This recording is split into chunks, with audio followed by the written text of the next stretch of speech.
Okay.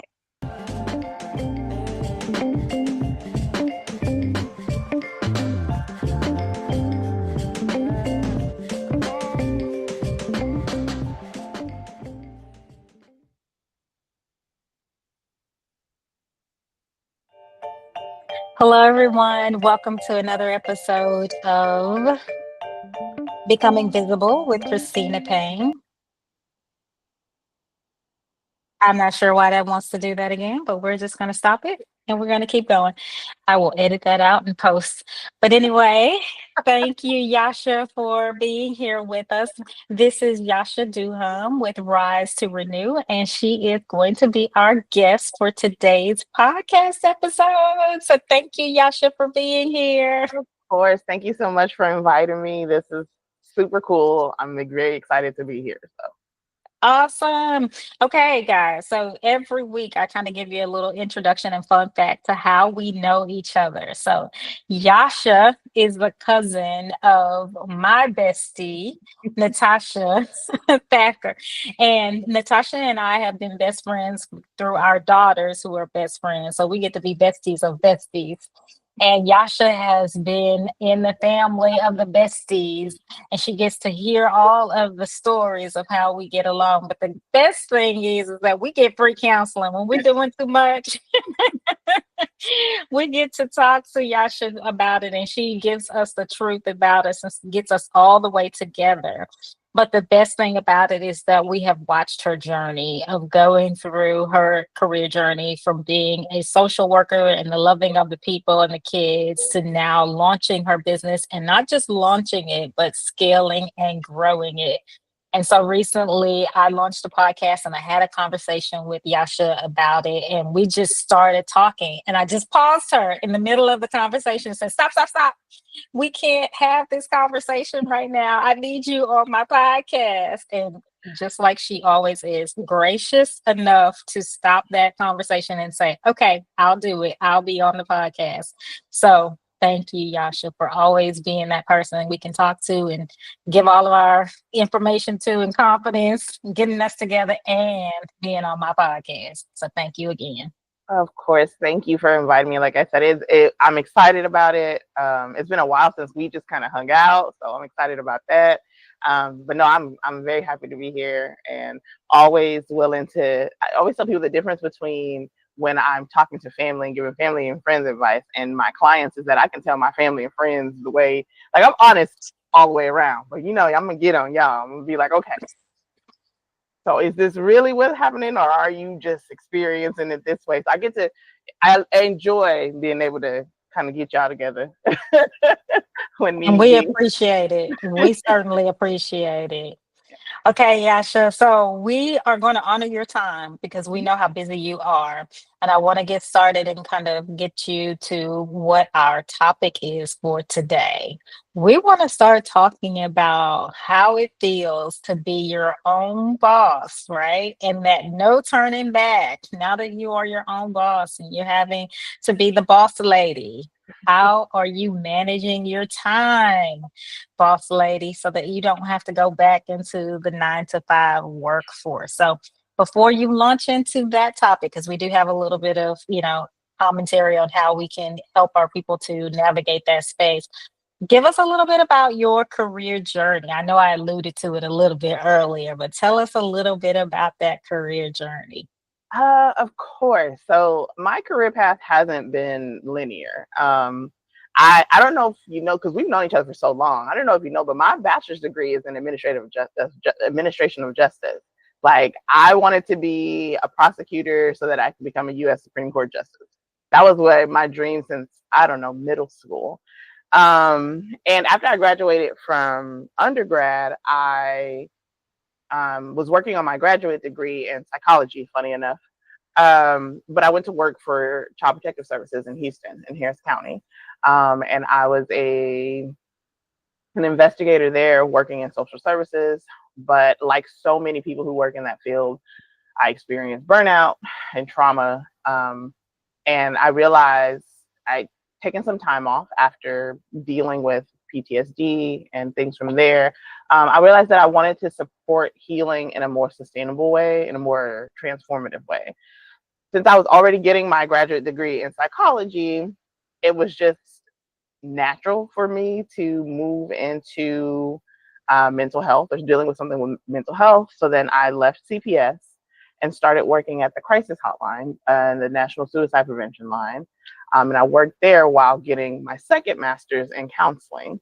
And after getting that degree, while doing my practicum in that degree, because I went into counseling not truly knowing what I wanted to do. Wanted to be a counselor. I knew I wanted to work with couples, maybe, but I didn't know exactly where. And it felt like all of my peers knew exactly what they were doing. They were like, oh yeah, I'm going into this and I'm going into this and this is going to be my specialty. And I was just like, I'm here.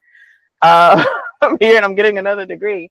So it wasn't until I actually went into my practicum and internship that I found this space that that particularly worked with people with it was sex therapy. And so I got my certification as a sex therapist at the same time getting my my second master's degree. And then after I graduated, I just planned on continuing to work my 9-to-5 at the crisis line and see clients through that other practice that I did my internship with. And then things happened, life happened, and I ended up having to leave both of those arenas, and I started my own practice. According to the IRS, that practice has been in working since October of last year, but I didn't start seeing clients until January of this year. So I've been in practice since January, providing affirming, trauma-informed therapy for individuals, couples, and polycules, so people who are in polyamorous relationships. Wow. Especially for those who are marginalized communities. I didn't plan to become a therapist when I started out. As a matter of fact, I actively ran from the calling, but it's the path that called me, and then I eventually answered. And here I am, running my own practice. So, yeah. Okay. So, in running your own practice, tell me a little bit about how you've leveraged kind of some of the career experiences that you've had before in running your practice today. Or was that a natural progression, or did you have to completely change the way you operate to be able to run this practice? I would say a little bit of both. One of the things that I'm grateful for in working in the field before starting my own practice is that I met a lot of people, and a lot of starting your own business, regardless of what type of business it is networking and knowing people. And so I was grateful that I had a supervisor who was my supervisor during my internship that I'm very close with, and other therapists who had started their own practices.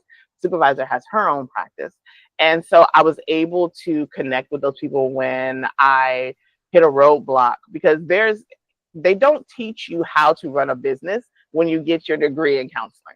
They teach you how to be a counselor and how to be a therapist, but there isn't a business structure. There aren't PowerPoints. There's not a class on how to start your own practice, what you need. And so a lot of that for me was trial and error, but also being able to have a network that I had built up, and I could reach out to them when I hit a stumbling block, or when I didn't know what to do next, or I felt overwhelmed, because only your business is only your business and it's all yours. There's not a person for you to fall back on. When you work for an agency or for the government or something, there's people to fall back on. If you mess something up, if you get sick, there are people to fall in to take care of things. You don't have that when it's yours. It's just you. And all of that falls onto your plate. And so I had that support, but also there were definitely things that I just had to figure it out on my own. I just had to go in and jump in and figure it out and trial and error and hope that things didn't fall apart. But I appreciate, and from that, I also have started making my own little PowerPoint for graduate students who want to start their own practice. Because again, it's not a course it's not something they teach us in graduate school. And so I have started keeping track of all the things that I had to do and put it in a PowerPoint. And right now I just give it to my friends that are counseling students, and so that they can have an idea of even how to apply for their license and stuff like that, and the cost and the No, breakdown. but tell us more about that, but like specifically, because that's what I want to know. I mean, I think I can assume what some of that is. Like, what is the marketing strategy? What is the go-to-market strategy that you had to have? What are, some of those, trying to find clients? What are those channels? What are those distribution channels that you need to look for? I need, just kind of share what did that look like for you? Because I'm assuming it's a part of what is your strategy to stay in business, right? To keep you from having to go back to a 9 to 5. So tell us a little bit more about those things that you've just had to figure out on your own. Yeah, well, I will start by saying that because I had seen clients in practicum and internship. And when I left, I was offered a position at the place that I did my internship with. But I only stayed there for a couple more months after graduation, and then I ended up leaving. But one of the things that I'm grateful for is that I gave my clients all of the options, their option to either stay with the group practice that I was with, or to decide that they were done with therapy, or naturally, I didn't tell any of them to follow me, but if they decide that they want to continue therapy and they're comfortable with me, understandably so, because most of them I had been with for like a year, that they have the right to go where they want. So I was fortunate in the fact that a lot of my clients came with me, my new practice, and that's usually going to be the case for a lot of people. They're usually not starting out at zero, because they have been, when you graduate, you still have to do, for the state of Texas, you still have to do 1,500 client hours, client facing hours, 1,500, supervision and other things like client notes and stuff like that. So you still have to have so many hours before you can be fully licensed. And so most people, if they're going to start their own practice, they're already working on their hours. So they're already seeing clients in some capacity. But even for the people who start with no clients, they just start their practice. Most of my clients that didn't come over with me have been referrals from other therapists. Like I said, my supervisor who was helping me with my hours or was doing my internship with me, she refers people to me. Other therapists that I know from the group practice who have since left, or maybe even still at the group practice that I keep in contact with, they refer people to me. Especially as a Black woman, I get a lot of referrals because clients do want to have therapists that look like them, that have have some understanding to their lived experience. And so there are not a lot of Black queer sex therapists. I always joke there's like 3 of us. So when people are looking for that specifically, I get a lot of referrals from people who are like, oh yeah, no, I know someone in your area, or someone in Texas. I see clients, I'm licensed to see clients in Texas and in Colorado. So there are not, some of those communities don't have a lot of therapists who have the specialty of sex therapy, and who are from marginalized communities. And so a lot of my clients have come from referrals. That is a good point that I wanted to remind myself to talk to you about on the point of scaling. 2 things that I noted when we talked earlier that you did to scale was, 1, branch out and find a niche that maybe others didn't really focus on in the sex therapy space. That was 1. And the second was to actually get licensed in another state. So tell me a little bit about kind of what your strategy may be for scaling. What does it look like for you to scale? Oh, I lost your audio for a second there. No, I can't.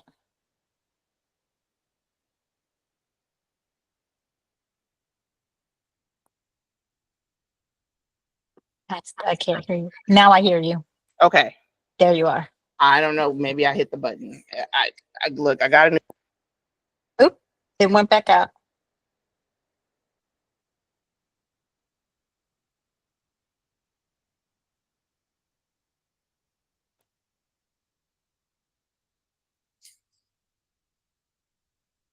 Can you hear me now? Yes. Okay. Let me make sure it stays on.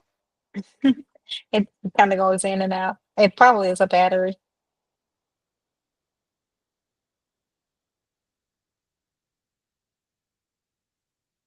While you're doing that, I'm going to tee up your website so people can see it.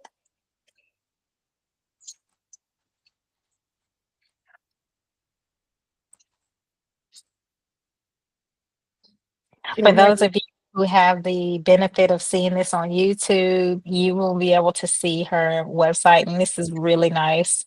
I'm just going to scroll through it so you can see it while she fixes her audio here, so you guys can see some of the areas that she focuses on: individual therapy, couples therapy, poly-friendly therapy, and sex therapy. So as I was saying, some of the niche areas that she focuses on is one of those items that we talked about, maybe for scaling, finding those niches that maybe are not widely not widely focused on, especially in the marginalized communities. So, Can Yasha, you hear me now? I can hear you now. I just switched out. I think the battery on the other one died, so I have two of them. So I was like, haha, I'm just gonna switch over to the other one. Okay, I'm back. No worries. We're good. Yeah. Okay. So you were just telling us about your About scaling. strategy for scaling. Yes. So yes, I agree. Definitely finding your niche and finding the one that is different from everyone else. I am lucky enough to be um, to have figured out that sex therapy was something that was really important to me. And then also as a Black person working in this field, there are not, unfortunately, not a lot of us. I did additional training for sex therapy out of just my graduate program. Um, I can remember having one class around sexuality or sex therapy in my graduate degree program for counseling, and it was very vague. I had to do additional training to um, outside of it that I had to pay for, and not everybody has that capability. And Mhm. so I knew that that was something. And then the more I talk to people, the more I talk to clients, even now as I continue to see clients, there is a need for sex therapy in particular. I think people sometimes think it's still so stigmatized, and it's still one of those things that, even as grown adults, people with kids, who are afraid to even say, and it's like, well, obviously you're doing it because you had kids. Um, but they're still afraid to talk about it. There's still so much stigma around, even hearing the term sex therapy. I usually get immediately like discomfort or curiosity or even judgment. And that's because we still live in a culture that's deeply uncomfortable with open, healthy conversations about sex, especially when it involves people from marginalized communities. And so I knew that there would be more space for me to expand, because I knew there were not a lot of Black therapists who had sex therapy training. But then also branching outside of my state. So Texas, I see clients virtually, 100% virtually. So I see them all over the state of Texas because I'm licensed in Texas, and I recently got my license in Colorado. Um, and again, it was about finding an area that had the need for a Black sex therapist. There Mhm. is a growing Black and African community in Colorado, and not a lot of Black therapists just in general in that area. And so I knew that there was a need, and I saw a growth in that area. And so I decided, okay, I can add on my license for that. And it's not as simple as just, calling up Colorado and being like, hey, can I be a therapist there? I had taken my national exam to be licensed as a therapist. So nationally, I passed my exam and I'm licensed, but there are different rules for each state because each state has their own governing board when it comes Mhm. to mental health and counselors and things like that. So I had to apply there for Colorado. Um, it was different than applying for Texas because I had already taken my national exam, so that wasn't an issue. But I did have to take their jurisprudence exam, and that's basically their ethical laws and bylaws and things there for Colorado that are different from Texas. So I had to prove that I knew their bylaws and things there. So I did have to take that exam, but I didn't have to take another national exam. That's taken care of. And then I submitted my application to them, and they reviewed my coursework at my school to make sure that everything was in alignment. And then I got my license there. But that really was about finding communities that needed that additional support, and I'm making myself available for those communities. I do plan to branch out to other states at some point, but right now I'm good with juggling Texas and Colorado. But again, Colorado has a growing Black and African American community, and they don't have a lot of Black therapists, especially with the specialization of sex. So I found that information. Actually, it was my supervisor again who suggested it, because she knew that there was a need for that. And so that is definitely something for anybody who is starting any type of new business, but especially a private practice. Once you found what your specialization is, you need to then put yourself out there to be available to people who need you. And that's what it was. People needed me there. And so here I am. Now, obviously, I can't see all Black people in Colorado, but I am an option now, which gives me a better opportunity to actually receive clients, because they're looking for specifically a Black sex therapist. So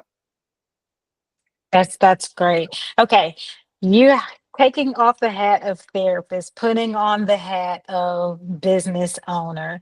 Let's talk about a couple of different ways that keep you from having to go back and work for someone else in the future. Well, you and I talked about how difficult that is. Like I've removed myself from having to be in employee land for a while. Like I have clients that I work for, and I just me and Betsy talk about it. It's like, ugh, and every time a new, every time a every time there's like this idea of let's go look at a different job, I just hate it. I was like, oh, I don't want to go back to job world. I enjoy being my own boss, so to speak, like having a client versus being in job world.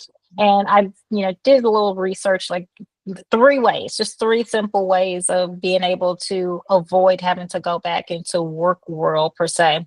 And so I'm going to share kind of the first one, and I want to get your thoughts on it.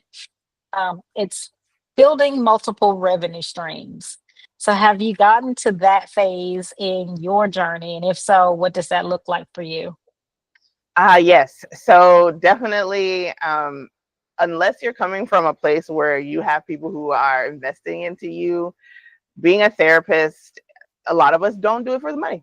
It is not the most lucrative. You can definitely live and survive on it, but it's not enough, especially at the beginning when you're still building your client list. It's not enough to sustain paying bills. And so for me, it has had to be different revenue streams, including making investments into myself. And so I moved some money around and invested, and then took that money, invested into myself, so that I could solely focus on the business and not have to worry about other things like pay my car note and things like that. But also, but I understand everybody doesn't have that, and I did that as an investment, because that money was somewhere else and allocated to something else, and I took it and invested it into myself. But also, yeah, I do guest speaking, guest lecturing at different universities. I am co-editing and contributing to a book, which once sold and doing well, I hope to be able to live off its royalties for a little while. So just there is a lot of heavy on the investing in your business at the beginning. But also I'm not too proud to do other things that need to be done. So if I need to go drive a DoorDash a little bit to get to here, like luckily haven't had to do that in a while, but I've been there. I've driven food, services or whatever. You do what you have to do, and so that the money that comes in can go back to the business, and I can grow that. And I think I told you a little bit when we talked before that May was the first month that my business paid all of its expenses, and it's been like that. Luckily, May, June, July. All of the business expenses have been paid for by the business. So I have not had to go into my own personal account. And I know people, I mean, I talked with people, accountant, who was like, that doesn't usually happen in like the first year, and you did it in the first 5 months. And so I'm very grateful for that. But again, I'm not too proud. I will do what needs to be done. I know that I don't want to go back into 9 to 5. And so I do what I need to do in order to survive. And sometimes it's rough, but there are other things to do.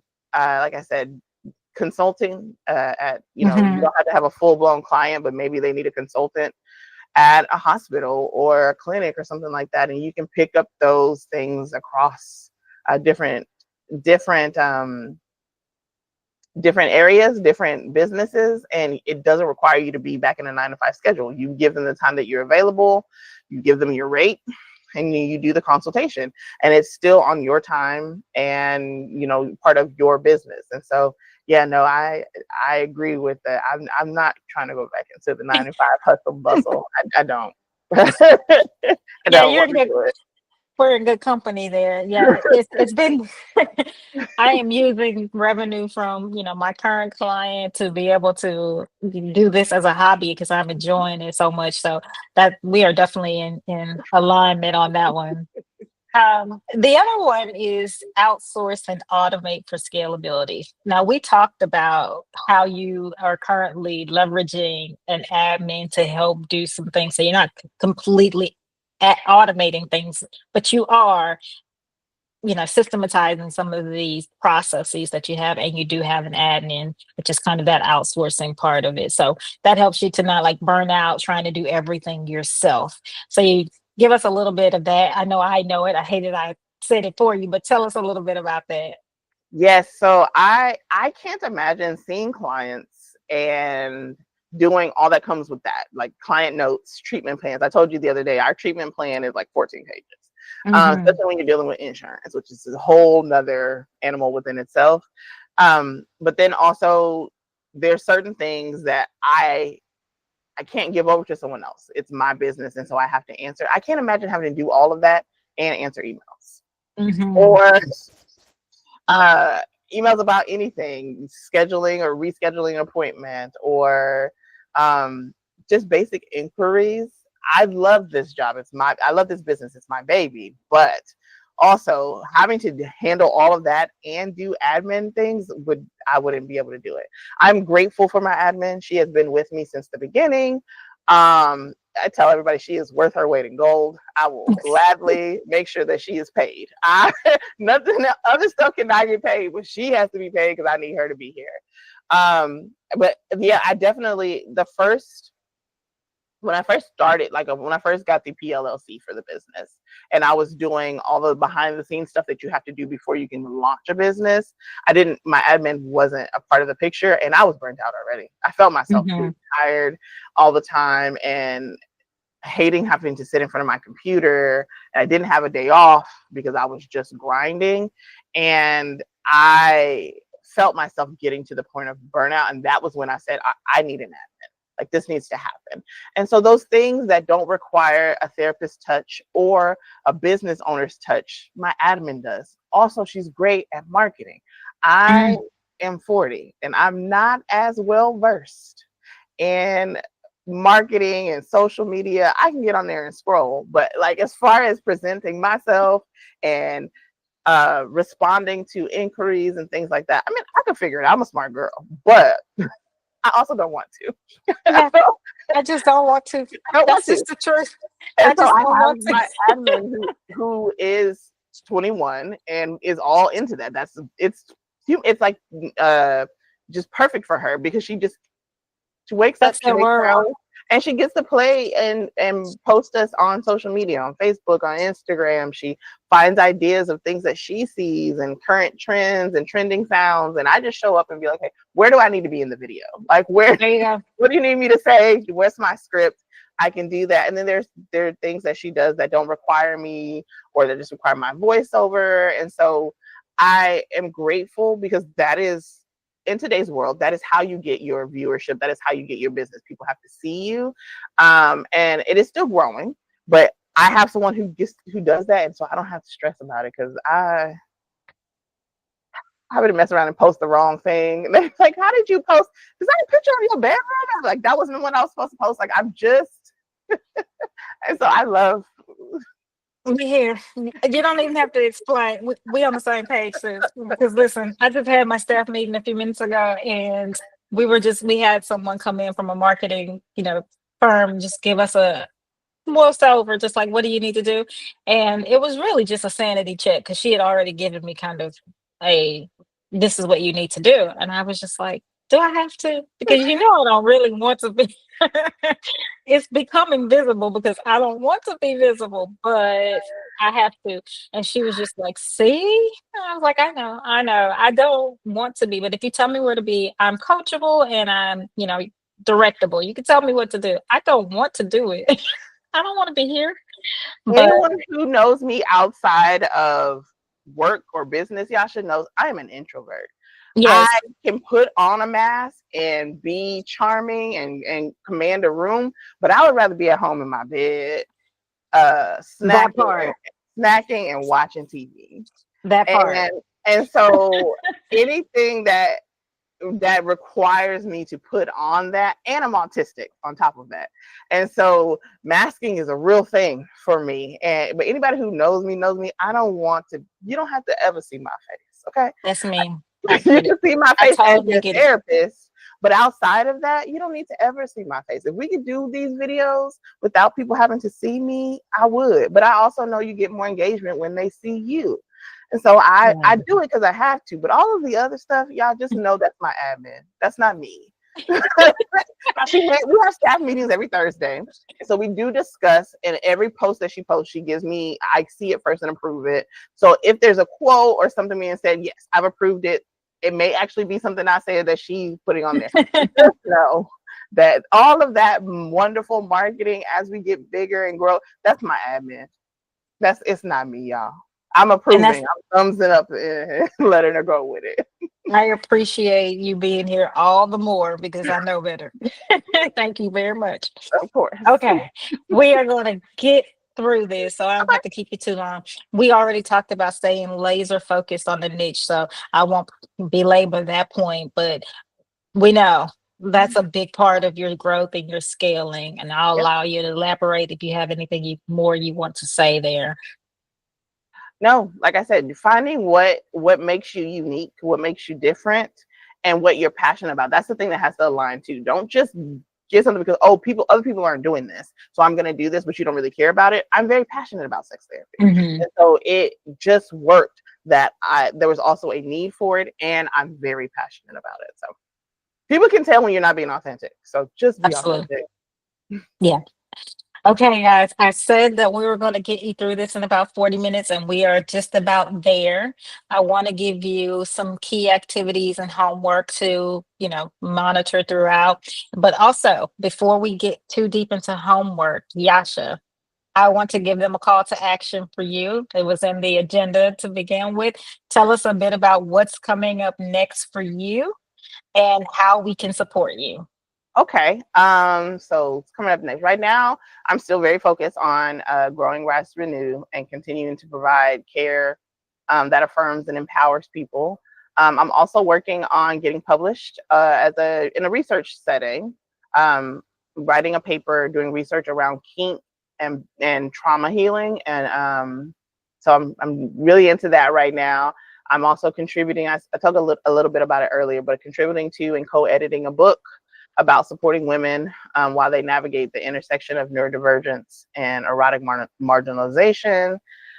Specifically, I'm contributing to focus on Black women and neurodivergence, as well as kink and trauma healing. I've been thinking a little bit about going back to school and getting my PhD. For anybody who doesn't know, I have 3 degrees already. It's the running joke in my family. How many more graduations does she have? But I've been thinking about it, but that's kind of a little more off. But I really am just working on expanding my practice, publishing more, writing more, doing more research. And then eventually I would like to maybe teach on a collegiate level, mentor some other clinicians who want to do the work. How you can support my growth, visibility and connection are everything. So definitely sharing my practice information, my website, my social media handle across all is at Rise to Renew, Rise, the number 2, Renew. That's Instagram and Facebook. I'm currently accepting new clients.